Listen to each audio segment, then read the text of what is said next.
नमस्कार दोस्तों, स्वागत है हमारी यूट्यूब चैनल में। तो दोस्तों, आज का जो टॉपिक है वो एग्रीकल्चर सुपरवाइज़र को एग्ज़ाम को लेकर यानी कि जो न्यूज़पेपर में जो न्यूज़ आई है उसके बारे में मैं बताने वाला हूं। तो आप वीडियो को स्टार्ट से लेकर लास्ट तक देखना, और चैनल पर नए हो तो चैनल को सब्सक्राइब करना और पास आए बेल आइकन को प्रेस करना, ताकि एग्रीकल्चर एग्ज़ाम से रिलेटेड कोई भी न्यूज़ आएगी वो आपको तुरंत मिलती जाएगी। तो यहाँ पर जो न्यूज़पेपर है उसमें बताया गया है कि बेईमानी का काम ईमानदारी से करती थी ये गैंग, यानी कि जो काम था बेईमानी का करते थे लेकिन फिर भी ईमानदारी से करती थी। जो चोपड़ा स्टाम्प पर लिख कर देता था नौकरी की गारंटी। तो जो चोपड़ा था वो यानी कि इससे यानी कि थोड़ा सा मैं बता देता हूँ आपको दोस्तों, कि ये जो गारंटी देता था स्टाम्प पे लिख के, उससे क्या है कि जो स्टूडेंट थे वो इस पे विश्वास कर लेते थे और इसको पैसे देने या रकम दे देते थे और इस पे भरोसा करने लायक हो जाते थे, क्योंकि वो गारंटी दे रहा था नौकरी लगने की। और यहाँ पे तीसरा टॉपिक ये है कि दूसरा टॉपिक ये है कि परीक्षा रद्द होने का फैसला क्या है, यानी कि फैसला होने का फैसला क्या है। तो चलिए आगे स्टार्ट करता हूँ। यहाँ पे देखिए कि खाली और भरे स्टाम्प को जांच कर रही है एसजीओ, कई अभ्यर्थियों का नाम और रकम का जिक्र।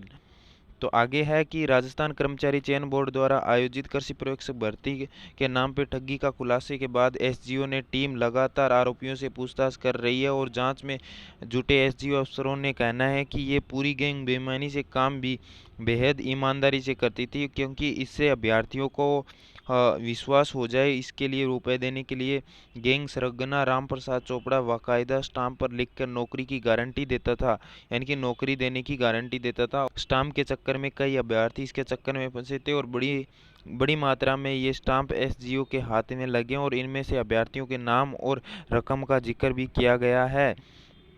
अब बात है कि कई परीक्षाओं में कर चुके थे ये ठगी, यानी कि जो गैंग वाले थे उन्होंने कई परीक्षाओं में की थी। तो एसजीओ के अफसरों ने बताया कि राम प्रसाद और उनकी गैंग बदमाशों ने पहले भी कई परीक्षाओं में टारगेट हो चुके हैं, और इनमें रेलवे एसएससी की परीक्षाएं भी शामिल थी, और दोनों परीक्षाओं में देश भर में लाखों अभ्यर्थी शामिल थे। यही कारण है कि परीक्षा को चुना जाता है, ताकि जांच का दायरा बहुत बड़ा हो जाए, और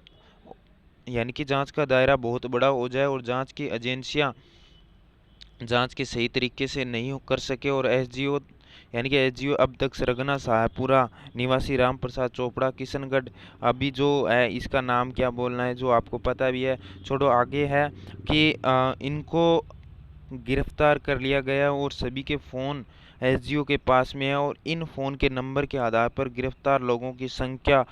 और बढ़ने की उम्मीद है, क्योंकि मोबाइल में जो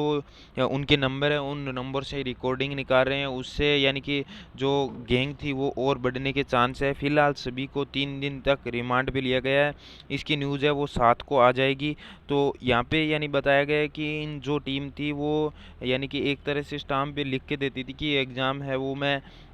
क्लियर करवाऊंगा या गारंटी देता था। तो इसके बारे में बताया गया है। तो इसकी जो पूरी पुख्ता न्यूज़ है वो कल आ जाएगी, क्योंकि कल लास्ट डे है। हाई कोर्ट ने 3 दिन का बताया था, मैंने कल वीडियो में बताया था ये। अब बात करते हैं कि परीक्षा रद्द होने का फैसला नहीं, तो क्यों नहीं है इसके बारे में मैं बताता हूँ कि एसजीओ अफसरों ने का कहना है कि परीक्षा के बारे में फैसला लेना, ये एसजीओ की न्यूज़ है दोस्तों, ये एसजीओ की न्यूज़ है। इन्होंने क्या बोला है ध्यान से सुनना, कि फैसला प्रशासन को लेना चाहिए कि परीक्षा रद्द होनी जाए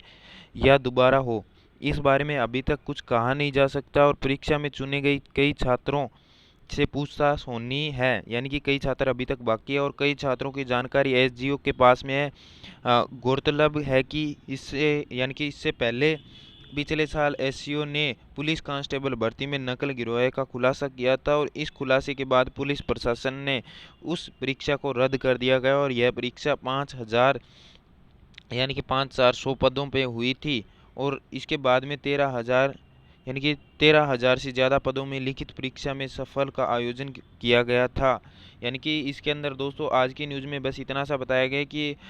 इसके अंदर एसजीओ को है ना कल तक इसका यानी कि न्यूज़ आएगी, और सभी तक कल तक न्यूज़ निकल जाएगी, और कल जो न्यूज़पेपर में आएगी वो रियल की न्यूज़ होगी, क्योंकि आज हाई कोर्ट का जो जवाब था, हाई कोर्ट ने बोला था 3 दिन का डिमांड पे, यहाँ पे साफ तौर पे लिखा है कि 3 दिन डिमांड पे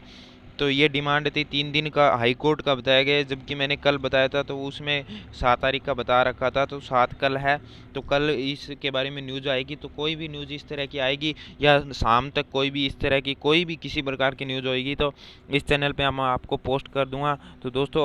आपके मन में क्या है कि एग्ज़ाम कैंसिल होना चाहिए या नहीं होना चाहिए, तो इस वीडियो के नीचे जाके आप कमेंट करें, ताकि जितने आप सभी के मन में जो भी डाउट हो